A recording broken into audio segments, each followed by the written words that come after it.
नमस्कार मेरे प्यारे भाइयों बहनों और बच्चों। आप लोग जानते हैं कि हम लोग इसमें श्रीमद् भगवद गीता का अध्ययन कर रहे हैं और इस अध्ययन क्रम में एक एक अध्याय का एक एक श्लोक का और ये जानना चाहते हैं गहराई से इसका अर्थ निकाल कर कि भगवान वास्तव में हमें क्या कहना चाहते हैं, वे हमें क्या सिखाना चाहते हैं।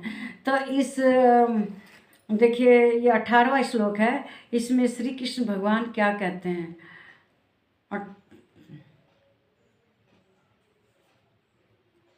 18 नहीं, ये 19 श्लोक है। कौन सा है? 19। प्रकृतिम पुरुषम चेव विद्यनादि उभवापि विकाराश्च गुणाश्चेव विद्धि प्रकृति संभावान। प्रकृति और पुरुष इन दोनों को ही तू अनादि जान, मतलब हमेशा से है। प्रकृति भी और पुरुष भी शुरू से ही है। और राग द्वेष आदि विकारों को तथा त्रिगुणात्मक संपूर्ण पदार्थों को भी प्रकृति से ही उत्पन्न जान। मतलब जो भी है ये सृष्टि है ये हमेशा से है, इसमें मानव भी हमेशा से रहे हैं और इसमें तीनों गुण जैसे कौन कौन से, ये आदमी के अंदर जो भी है राग द्वेष विकार जो भी ये शुरू से ही हैं। ये नहीं कि आप पहले नहीं थे, पहले और आज ही हैं। देखिए पहले भी अच्छे लोग हुए हैं और ख़राब लोग हुए हैं। पहले श्रवण कुमार हुए हैं और रावण भी हुआ उस समय और खरदूषण भी हुए, सब हुए। अच्छे बुरे हमेशा रहे हैं। ये नहीं कि आज देखिए सुपर्णखा पहले ज़माने में भी थी, आज भी बहुत सुपर्णखाएँ हैं। पहले देवी स्वरूप पर स्त्रियाँ होती थी, सीता सती सावित्री वगैरह। और देखो राक्षसों में भी होती थी। राक्षसों में सुलक्षणा थी जो उसकी पुत्रवधू थी रावण की। जब मेघनाथ की मृत्यु हो जाती है तब रावण से अनुमति मांगती है कि उसके साथ सती होने का है। तो वह कहते हैं कि तुम जाओगी वहाँ शत्रु सेना में अपने पति का शव लेने हैं और तुम एक राक्षसी खानदान के, तुम्हें वीर होना चाहिए, तुम्हें ऐसा कायरों वाला काम नहीं करना चाहिए, पति के साथ सती नहीं होना चाहिए। तो वो कहता है कि सारी दुनिया के सुख और सारी दुनिया की जो भी इस तरह कहो तो तुम्हें सीता वगैरह की तुम्हारी दासी बना दूँ, लेकिन तुम ऐसा कायरों वाला काम मत करो। लेकिन उसके बावजूद भी सुलोचना रामचंद्र जी की सेना के जाती है और अपने पति का शव मांगती है।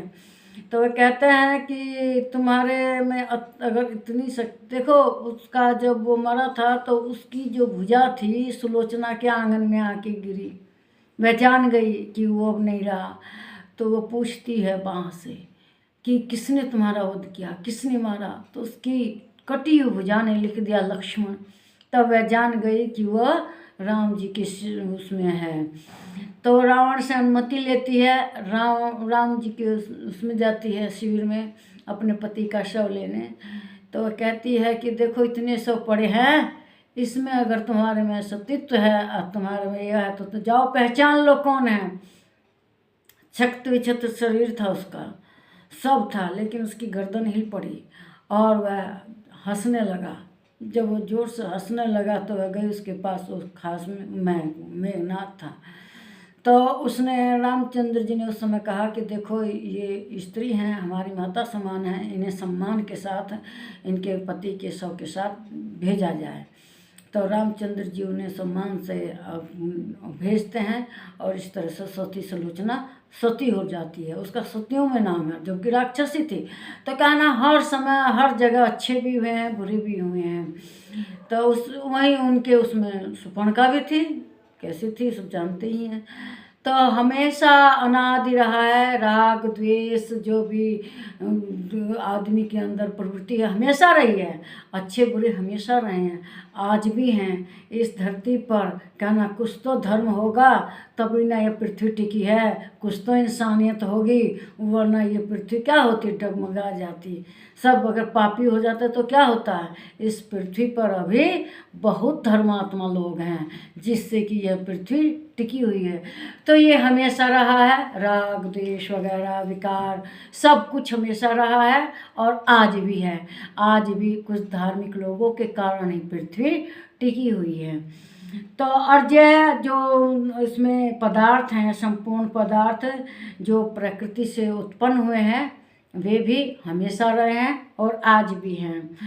तो इसी से आदमी को हमेशा इस बात पर विश्वास रखना चाहिए कि हम पृथ्वी पे सब कुछ है, अभी धर्म भी है। मनुष्य को धार्मिक होकर सकारात्मक रहना चाहिए।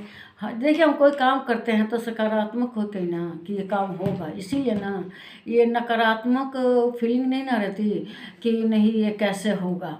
होगा जब हम कर रहे हैं तो होगा, ज़रूर होगा। बच्चा कोई ये सोच के तैयारी करता है, उसकी तैयारी करता है तो उसके अंदर विश्वास रहता है ना, उसी विश्वास से दिन रात अध्ययन करता है, पढ़ता है और वह कामयाब भी होता है। कुछ बच्चे हैं कक्षा 1-2 में ही क्लास से भाग जाते हैं, वो हमेशा भागे ही रहते हैं और वे आगे पता चलता है कि भाई नहीं पढ़ पाए। और जो पढ़ने वाला है वो ये नहीं देखता, देश काल परिस्थिति उस पर असर नहीं डालती। बाजार बाजा बजता रहो, पीछे कोई शोर होता रहो वह, लेकिन वह पढ़ता ही रहता है। उसे रात नहीं पता चलती कब बीत गई। पढ़ने बैठेगा तो सुबह हो जाएगी, पढ़ते पढ़ते। हम ही लोगों के समय में हमें सुबह हो जाया करती थी, चिड़िया बोलने लगती थी, तब पता चलता था कि हाँ सुबह हो गई।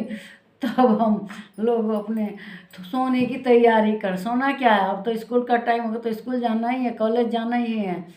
लेकिन देखिए हर देश काल परिस्थिति में सकारात्मक होके मनुष्य को अपना काम करना चाहिए, इससे उसे सफलता मिलती है। और सबका सम्मान करना चाहिए, कोई भी जीव हो, हम ये नहीं कहते मनुष्य ही जाति, सबका सम्मान करना। देखिए हमारे धर्म में तो पेड़ पौधे भी पूजे जाते हैं, पत्थर भी पूजे जाते हैं। इसलिए क्या है, पत्थर ही है तो फिर इंसान की तो बात ही क्या है। इंसान तो निश्चय पूजनीय है, क्योंकि उसके अंदर भी वो भगवान वाली आत्मा है। तो मेरे इस वीडियो को लाइक कीजिए, शेयर कीजिए, इस पर कमेंट कीजिए, मेरे चैनल को सब्सक्राइब कीजिए। नमस्कार मेरे प्यारे भाइयों, बहनों और बच्चों।